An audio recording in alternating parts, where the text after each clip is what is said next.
All right, team, welcome to another episode of the Exceptional Leadership Podcast.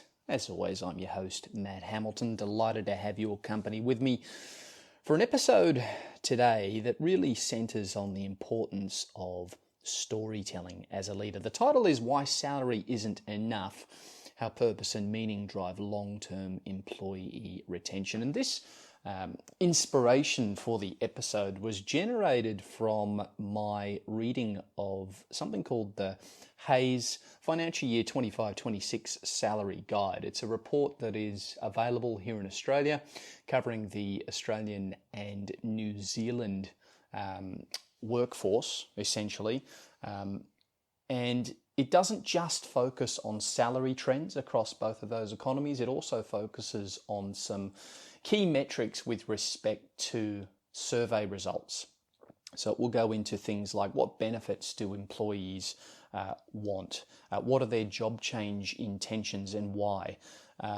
And it does give some data on recent movement from an economic perspective. And it is really informative for us as leaders to get our hands on those sorts of documents and have a look at the trends so that we can work out what might be on our employees' minds as well from what's important to them perspective.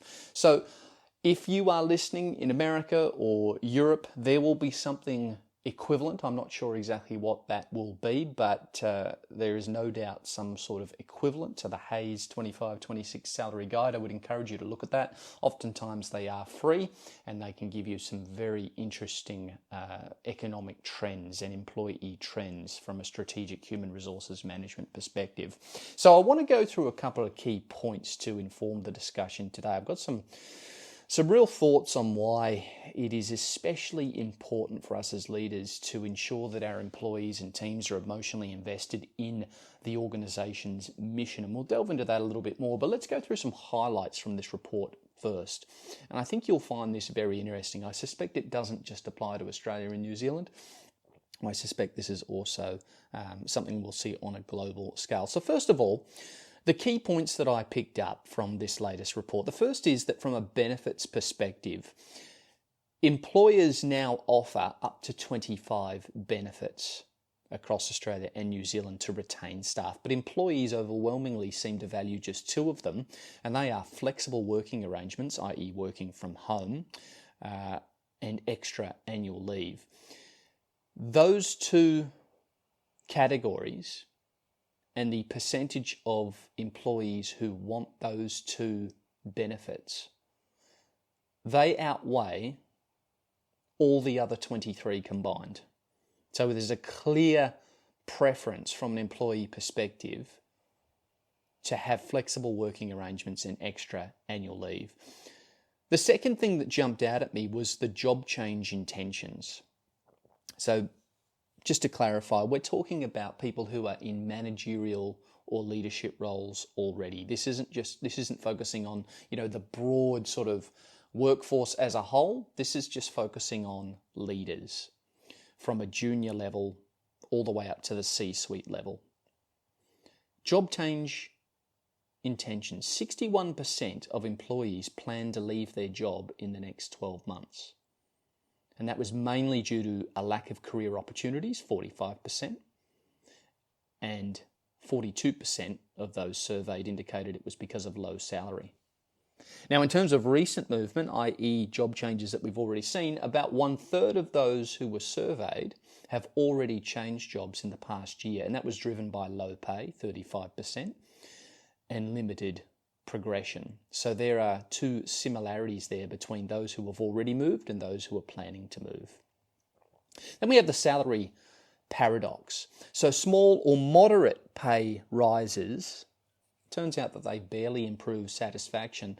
The data interestingly shows that only raises of 20% plus have a meaningful impact on those employees. Now, I would suggest that that is because obviously your pay packet is beefed up significantly, so that's fantastic. But I think there's some deeper meaning behind that particular stat, and that is that if you're getting a salary increase of 20% or more, it likely means that you are undertaking a new role. which theoretically comes with a greater sense of responsibility and meaning. And so you are more emotionally invested and therefore satisfied. It's a new challenge, and that really paves the way nicely for what we're going to talk about for the rest of this episode. So in short, to summarise, despite that buffet of benefits and rising salaries, dissatisfaction seems to be running quite high. Career growth, meaningful perks and real pay progression matter the most for staff retention. And the salary increase of 20% or more seem to have the most meaningful impact. And as I said, I suspect that is because a salary increase of that nature likely means more responsibility and something that encourages people to be more emotionally invested in what they're doing. You know, it's fresh, it's new. Okay, great. This is a step up. Wow. More responsibility. You know, it motivates people, right, that are goal oriented. So get your hands on a report like that if you can find one. I don't think it'll be too hard. If you use ChatGPT or something like that, you should be able to dig up something similar, and you might find that it's very interesting reading.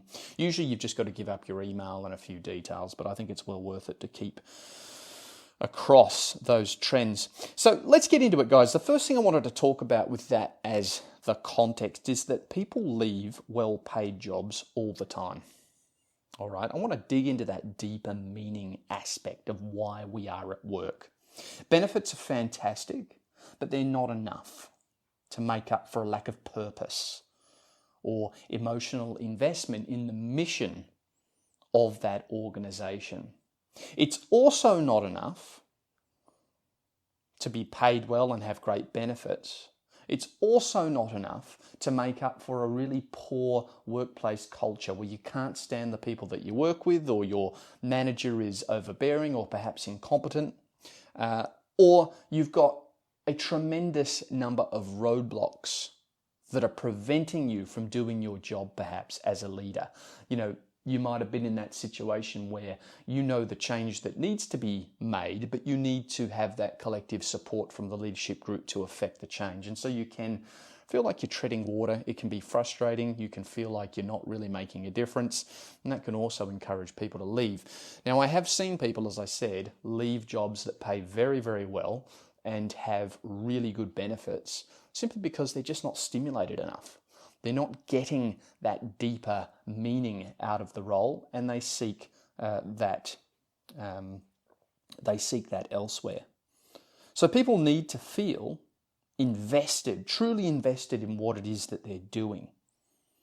And what I'd encourage all of us as leaders to do is not underestimate the power of a narrative, the power of a story. And as leaders, it is our responsibility to create and nurture that narrative and that story. And what do I mean by that? I mean making sure that our team members are very aware of what it is that we do currently, what's our purpose, and what are we aspiring to do? What's the meaning behind our team, and how does that apply to me? And there is some skill in teasing this out as a leader, because you might work in an industry that's quite uninspiring. You know, not to pick on certain industries, but let's take something that is really traditionally corporate and perhaps not seen as that exciting. Maybe we're talking about an insurance company, right? Maybe we're talking about an accounting firm. How can you as a leader give your employees that extra meaning that mean they're going to be invested emotionally and likely to stay with the organization long term? And you guys know your organizations well. I'll leave it up to you to tap into that deeper meaning, but off the top of my head, if you're in insurance, it might be digging into that narrative about how we are there to help people. You know, we are there to make people's experience with respect to insurance claims the best that they've ever had, because when they're in a time of need, dealing with someone who is incredibly helpful and with an organization that is just looking to make sure they deliver on what they say they deliver on, that can make a big difference. Likewise, accounting. That's a world that most people have absolutely no understanding of. But that customer service element, that going the extra mile to make sure people have a smooth and memorable experience. That can brighten someone's day. So look, those two are probably examples of really difficult industries to sort of dress up, so to speak, and, evoke that higher meaning. But it is there if you look at it. You don't have to be too imaginative or creative to come up with something. And something is indeed better than nothing when it comes to the power of narrative and story. Because humans for thousands of years have built communities and culture on stories, haven't we? If you think about nation building, okay, you think about America and a lot of Western civilizations back in the day, all right, and what they were built on. It is, in many cases, stories and narratives. That's why flags, national flags, have deeper meaning and significance. In reality, it's just a piece of cloth with a pattern on it. We know that. But it actually has a lot of symbolic and storytelling meaning because of what it represents. Let's delve into that a little bit more. We have, for example, the Australian flag, the American flag, the British flag. What do those things mean? We know that they represent freedom of speech. They represent a free society where differences are tolerated. We know that people fought under those flags and sacrificed their lives, not for the flag, but for what the flag represents. It's a story, it's a narrative, and that evokes meaning and emotional investment in people like few other things do. So don't underestimate it. Humans have been organizing themselves and building their communities on stories and narratives for thousands of years. I think a great example of that is this thing that we hear about and have heard about for a long time, the American dream. Now, people might look at that now and go, well, it's more out of reach than ever. And maybe at the moment there's some truth to that. Cost of living is horrendous. House prices are, in many areas and countries, quite exorbitant. But that aside, it's always been a story that makes people want to immigrate to places like America so that they can have a go at achieving the American dream. Now, I'm not American, but off the top of my head, the American dream was something like having a decent job that would enable you to support your family and that would enable you to own a home of your own, a little piece. That is, in essence, the American dream. As I said, it causes people to immigrate, to want to come and pursue a better life because they don't have that where they currently are. The American dream is a story. It's a narrative. But it can be a reality if you're willing to work hard. And that knowledge, that story and narrative alone will cause people to navigate across the globe so that they can set up shop and have a go. And haven't there been many tremendous examples of that in years gone by? You think of all the immigrant stories in places like America and Australia. You had Irish people back in the day sailing across the seas to reach America and set up a new life because Ireland wasn't really enabling that. You had the Italians doing the same thing. Very big Italian immigrant story in Australia as well, where people have come to set up a better life in chase of the Australian dream, which, by the way, is remarkably similar to the American dream. So I've gone off on a tangent there, but the point is that stories are powerful. Stories will cause people to take action, quite drastic action. So don't underestimate it. Just to finish off on that point, in Australia we have principles that are baked into the idea of what it is to be Australian. You'll hear this thing like the fair go principle. Everyone's entitled to a fair go. What does that mean? It means a fair day's pay for a fair day's work. It means being able to have the same opportunities as everybody else, so that the only differentiator between succeeding and failing is hard work and how much effort you're prepared to put in. That is one of the things that Australia traditionally has been built on. And it's common to hear that in our vernacular. Maybe less so now than it used to be, but the idea of a fair go. It's even in our national anthem. Wealth for toil. That's a story. It's a narrative that we've built our principles on.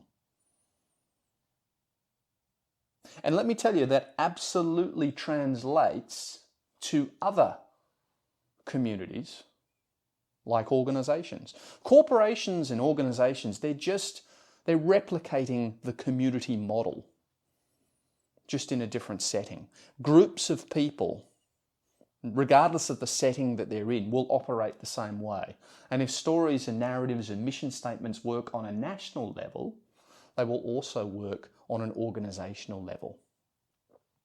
It's foundational. So as a leader, I want you to ask yourself, what story are you telling?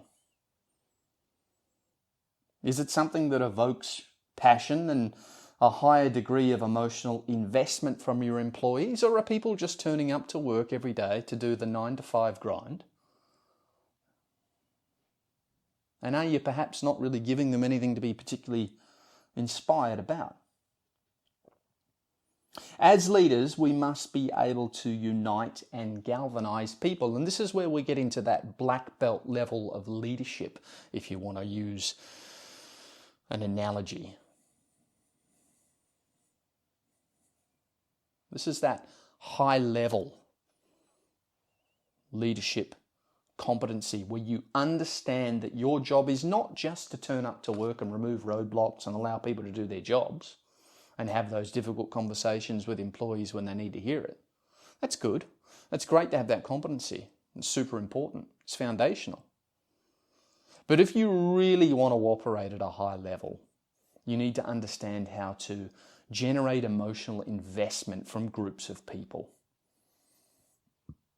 And you'll see that as you go up the leadership ranks, to that sort of CEO level, the emphasis on narrative and storytelling and the highlighting of key principles that the organization stands for, that stuff becomes more relevant and more of a focus. Then you look more broadly across the leadership landscape to things like politics. Well, it's almost exclusively at that level about storytelling, narrative, and bringing people together as a collective. And the reason for that is that people love to unite behind a common purpose and cause. And the way that we do that is by telling a story. What do we as a collective stand for? And the reason that works at that high level with large groups of people is because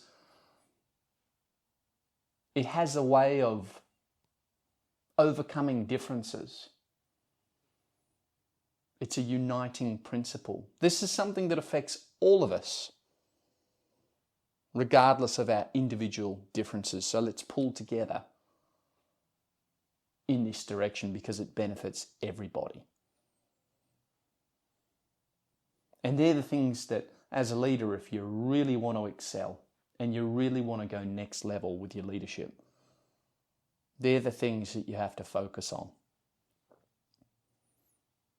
And I think a focus on something like that will indeed prepare you for more complex leadership roles where the ability to tell a story and a narrative to unite people and have them pulling together in the same direction to achieve remarkable success, that is something that will set you apart from everybody else, because it is a skill and it's not one that everybody has. So what story are you telling as a leader? I don't care if you're a factory floor supervisor in a tire shop or if you are on the executive team of a multinational corporation. What story are you telling? Why do people want to go above and beyond for you? You know, we see this all the time in the sporting realm. I'm a big sports guy. One of the reasons is I just love sport, but I also love the stories behind sport. You know, you look at those sporting documentaries, and one of the great things about those is that leadership is baked into those at every level. Great coaches, great players, oftentimes they know how to evoke emotional investment in people. And that gives them that extra 1 to 2% that they need at the elite level to overcome and to be the best of the best. Sport's a fascinating realm for stories and leadership. And you will see that all the time. Great coaches have the ability to tap into deeper meaning and generate greater emotional investment in teams. You know, it becomes not just about the fundamental skills of the game, whether it's kicking or passing or tackling or you know, fitness, whatever it might be. It becomes about, what are we playing for? What do we represent? What does this jersey that we pull on before every game, what does it represent? What are we playing for? What do we stand for? And the greatest coaches and leaders on the field are able to galvanize their teams using narrative like that. And oftentimes that group belief, that collective focus, is what it takes for people to succeed at the highest level in the most elite environments. So if it works at the highest level, it'll work at our level. So why don't we take that best practice approach and implement it every day in our workplace to ensure that we can be the best that we can be. Guys, I'm going to leave it there. I hope you got something out of that. It's a fascinating topic. As I said, use ChatGPT or something like that to go and dig up a salary report for your area of the world. I'm sure there are equivalents. Just again, in case you've forgotten, it was the Hays 25-26 salary guide that I was referring to, and that was Australia and New Zealand. So find the equivalent for your neck of the woods and delve into it and have a look at the trends, and I suspect they're probably very, very similar to the ones that I pointed out. Guys, as always, if you're getting value from the show, please subscribe, very, very important, and let's try grow the show a little bit as well. If you would be kind enough to tell a friend or someone that you think would get value from episodes like this and the topics that we discover, and discuss, that would be much appreciated. And of course, if you're feeling really generous, why don't you leave us a 5-star review on whatever podcast app you consume the show on. Be safe, guys, and I will talk to you next week.